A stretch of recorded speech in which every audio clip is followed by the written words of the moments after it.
South India shopping మాల్లో block buster ఆషాఢం #1 kilo sale. Tammareddy భరద్వాజ్కి కోపం ఎక్కువ, తమ్మారెడ్డి భరద్వాజ్కి ఇగో ఎక్కువ. ఇలాంటి ప్రశ్నలు, ఇలాంటి మాటలు నేను స్వతహాగా వినున్నాను. మీ దాకా వచ్చున్నాయో లేదో నాకు తెలియదు. బట్ ఇదే సమయంలో నేను క్లారిటీ ఇస్తాను. మీ ప్రేమ నాకు తెలుసు, మీరు ఎంత మంచిగా ఉంటారో నాకు తెలుసు. అంటే నేను కెమెరా ముఖంగా ఇంటర్వ్యూకి వచ్చే ముందే చెప్పాలనుకుంటున్నాను. మీరు నాకు చేసిన సహాయం నేను చెప్తాను. నా ఆరోగ్యం చెడిపోయినప్పుడు, మీరు నా బాస్గా ఉన్నప్పుడు నన్ను కాపాడడానికి మీరు చేసిన సహాయం, అంటే లైవ్లో అప్పటికప్పుడు బాలకృష్ణ గారి పిఏకి ఫోన్ చేసి నన్ను బసవతారకం పంపించడం, లేదు అక్కడ కుదరకపోతే నాకు ముందుగానే డబ్బులు ఇప్పించేసి కంపెనీ నుంచి మీరు మొత్తం ఆ బాధ్యత అంతా తీసుకొని నన్ను కాపాడిన విధానం నాకు తెలుసు. బట్ మీరు అదే సమయంలో తిడతారు, అదే సమయంలో ప్రేమగా ఉంటారు. మీ మంచి ఎందుకు బయటికి వెళ్ళలేదు? మీ కోపం, మీ ఈగో ఇవి మాత్రం ఎందుకు బయటికి వెళ్ళినాయి? అంటే కోపం ఈగో బయటికి వెళ్ళి అని నేను నమ్మను. అంటే నాకు ఈగో ఉంది, కోపం ఉంది, డెఫినెట్ రెండు. నన్ను ఎక్కువ ప్రేమించేవాళ్ళు మీరే ముందే చెప్పారు, ప్రేమించేవాళ్ళు చాలా ఎక్కువ ఉన్నారని చెప్పి. సో వాళ్ళ ముందు ఈగో ఇది అనుకున్న వాళ్ళు తిట్టాను అనుకోండి. ఫర్ ఎగ్జాంపుల్ నేను మిమ్మల్ని తిట్టుంటాను 1-2 సార్లు. తిట్టిందే మీకు గుర్తుంటే అది మీ తప్పు, నా తప్పు కాదు కదా. ఏదో తప్పు చేస్తుంటారు, తిట్టుంటాను. నా దగ్గర ఇంకో లక్షణం ఉంది. తప్పు అని నేను తిట్టినాక నేను చేసిన తప్పని చెప్తే తర్వాత వెళ్ళి క్షమాపణ చెప్పిన రోజు చాలా ఉన్నాయి. మీరు తప్పు చేశారనుకుని మిమ్మల్ని తిట్టుండొచ్చు, బట్ అది నేను చేసింది తప్పు, మీ తప్పు కాదని నాకు అర్థమైన తర్వాత వెళ్ళి నేను చాలామందికి చెప్పాను నా తప్పు అని. సో అది ఉంది, ఇది ఉంది. ఆవేశంలో మనిషి అన్నాక ప్రతివాడికి ఉంటుంది. ఉప్పుగారం తిన్నా కోపములు వస్తూ ఉంటాయి.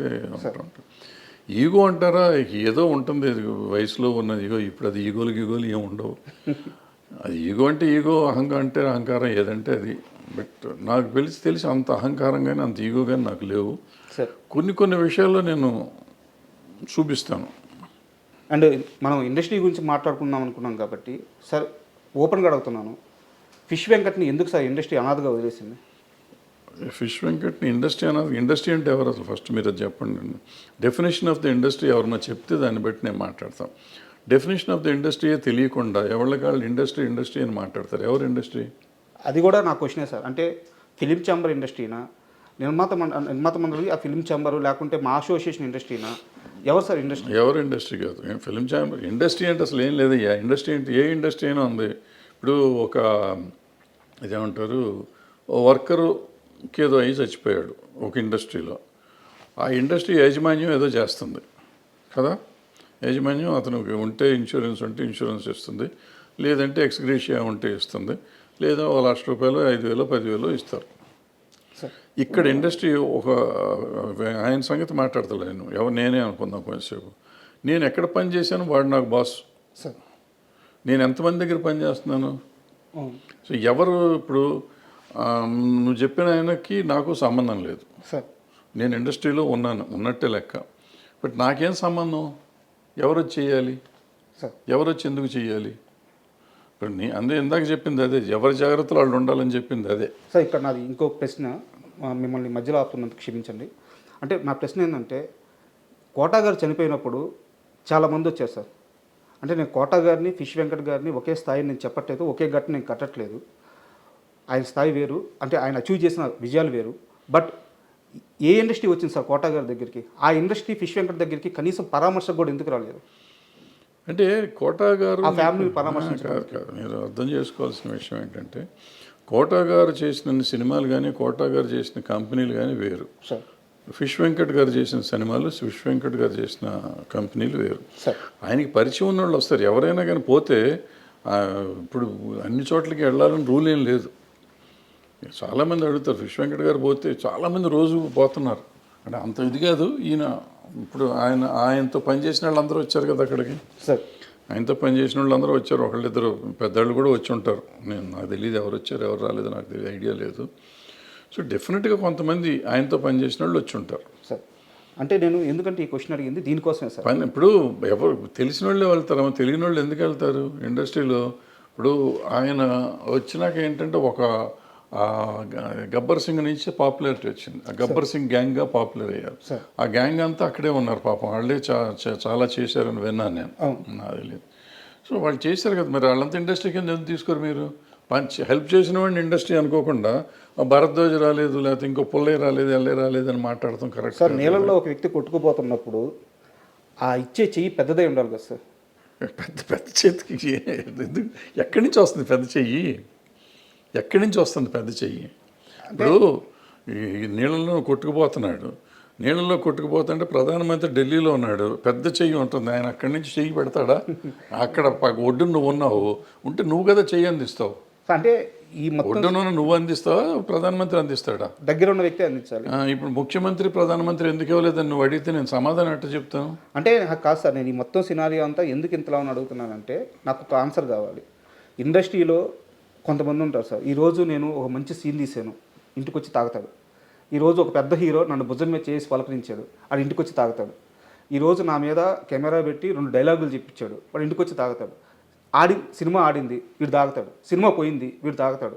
అంటే సినిమాను చూసుకొని మురిసిపోతూ ఆ ఆనందంలో వాడు చెడు అలవాట్లు చేసుకుంటా పోతూ ఉంటే ఫైనల్గా సినిమా వాడిని పట్టించుకోదు. అది అందరికీ తెలియాలి అనే ఉద్దేశంతో నేను మిమ్మల్ని పట్టించుకోరు. పట్టించుకోండి, పైగా ఇండస్ట్రీ వాళ్ళు పట్టించుకుంటారనే తప్పు అసలు. సార్ నేను ఎంతమందితో పనిచేశాను సార్. ఇప్పుడు కోటా గారు ఎగ్జాంపుల్ మీరు చెప్పారు కాబట్టి, కోటా గారు 700 సినిమాలు చేశారు, 750 సినిమాలు చేశారు, సార్ అన్ని భాషల్లో చేశారు, అందరు హీరోలతో చేశారు. చాలా 50, 40, 50 ఏళ్ళ ప్రయాణం ఆయన, సుదీర్ఘ ప్రయాణం. ఆ ప్రయాణంలో ఎంతో మందితో ఆయన అనుబంధం ఉంది ఆయనకి. అందుకని ఆయన దగ్గరికి వచ్చారు అందరూ. అంత పోటాడుకున్న వాళ్ళు ఉన్నారు, ఆయన కొట్టిన వాళ్ళు ఉన్నారు, తిట్టిన వాళ్ళు ఉన్నారు, ఆయన తిట్టిన వాళ్ళు ఉన్నారు, ఆయన కొట్టిన వాళ్ళు ఉన్నారు, రకరకాలు ఉన్నాయి. సో మంచి అనుబంధాలు, చెడు అనుబంధాలు, మంచి ఎక్స్పీరియన్స్, చెడు ఎక్స్పీరియన్స్ చాలా ఉంది ఆయన. అందుకని అందరూ ఆయన దగ్గరికి వెళ్ళారు.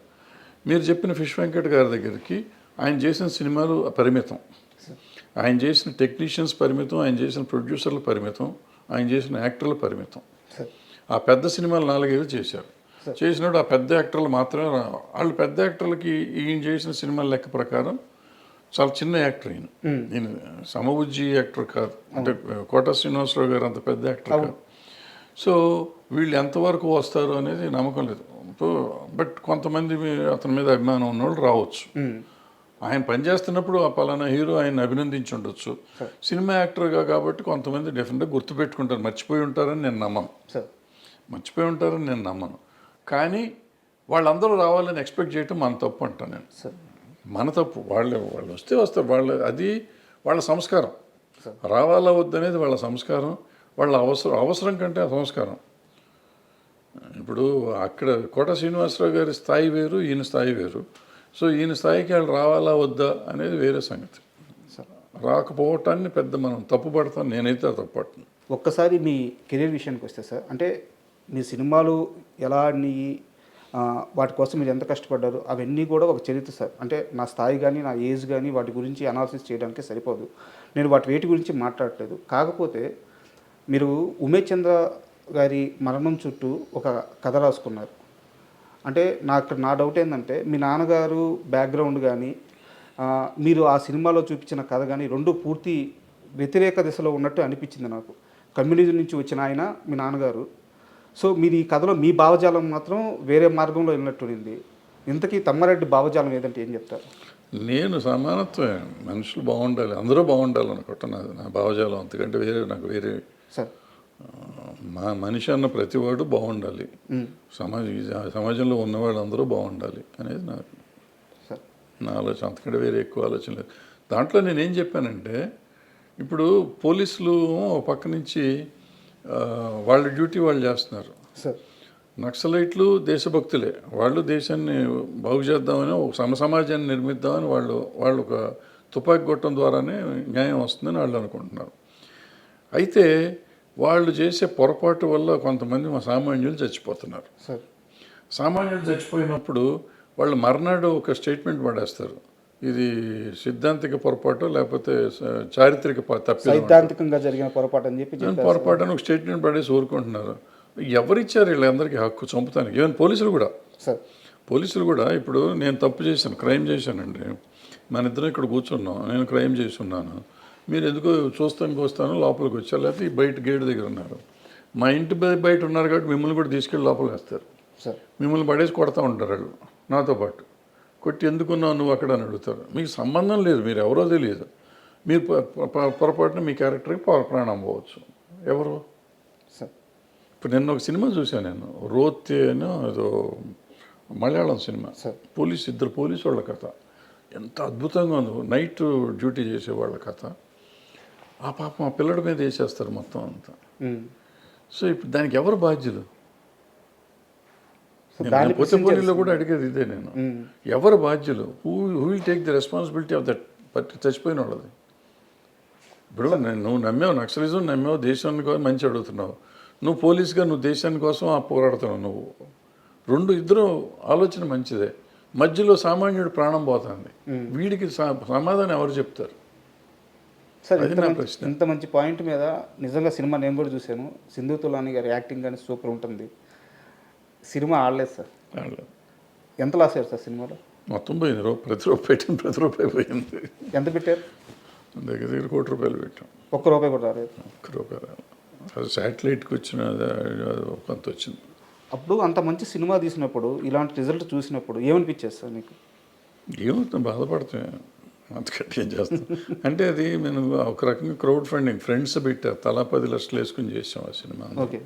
7-8 మందిని కలిసి తలా 10 లక్షలు వేసుకుని చేసాం. అండ్ ముందు నుంచి మెంటల్గా ప్రిపేర్డ్. మా అల్లుడు అంటా ఉన్నాడు, ఎవరి కోసం తీస్తున్నావు ఈ సినిమా, ఎవరు చూస్తారని. ఆయన అన్నాడు, నాకు నమ్మకం ఉంటుంది ఏదో చూస్తారని.